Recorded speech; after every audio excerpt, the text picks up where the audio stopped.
Hello guys, welcome to the new episode of my channel. আমি সঞ্জীব এবং সকলকে good morning. আমি আজকে অনেক সকালে এই ভিডিওটা বানাচ্ছি কারণ আজকে সারাদিন আমি খুব ব্যস্ত থাকবো এবং এই এক্সক্লুসিভ আপডেটটা তোমার সঙ্গে সবার সঙ্গে শেয়ার করা আমার মনে হলো আমার দরকার, তাই সকালবেলায় ভিডিওটা আনছি। খুবই ছোটো একটা ভিডিও। এই ভিডিওতে আমি Mithun Chakraborty upcoming cinema Delhi files নিয়ে কতগুলো এক্সক্লুসিভ আপডেট দেবো। তো সেই আপডেটগুলো আগে শুনে নাও তোমরা।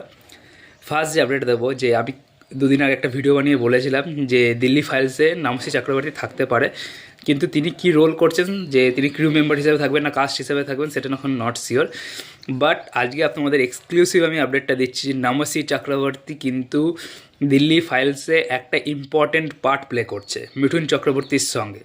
এবং এখানে মিঠুন চক্রবর্তী এবং নামসি চক্রবর্তী দুটো এরার মানুষ, তারা একসাথে কোনো স্ক্রিন শেয়ার করবে না, বাট দুজনের আলাদা আলাদা দুটো পার্ট আছে, দুটো এরার। মানে মিঠুন চক্রবর্তী আগের এরার লোক আর নামসি চক্রবর্তী পরের এরার লোক, মানে নতুন যুগের লোক, ঠিক আছে? তো দুজনের দুটো পার্সপেক্টিভ থাকবে এবং দুজনেই কিন্তু দুটো ইম্পর্টেন্ট ক্যারেক্টার প্লে করছে।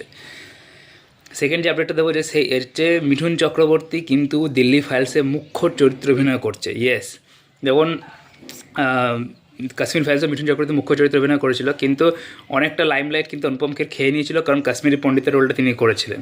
বাট এখানে কিন্তু এটা শিওর যে মিঠুন চক্রবর্তী কিন্তু এখানে মুখ্য চরিত্র অভিনয় করছে এবং তিনি এটা কনফার্ম করে দিয়েছেন।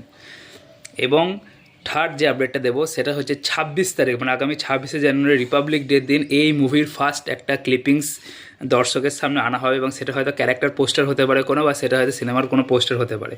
কিন্তু 26 তারিখ সিনেমাটার কিন্তু ফার্স্ট লুক তোমরা দেখতে পেতে চলেছো, এটা মিঠুন চক্রবর্তী নিজে জানিয়ে দিয়েছেন, ঠিক আছে?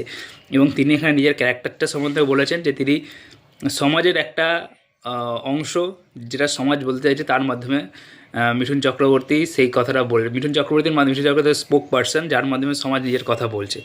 এটা কিন্তু নিজের ক্যারেক্টার সম্বন্ধে এই জন্য হিন্টস তিনি দিয়েছেন এবং তিনি নিজে খুব কনফার্মলি বলেছেন যে এই সিনেমাটা কিন্তু আগের যে দুটো পার্ট ফাইলস ট্রিলজি তার থেকে কিন্তু একদম সম্পূর্ণ ডিফারেন্ট হতে চলেছে, আরও বড় স্কেলে হতে চলেছে এবং মারাত্মক লেভেলে হতে চলেছে।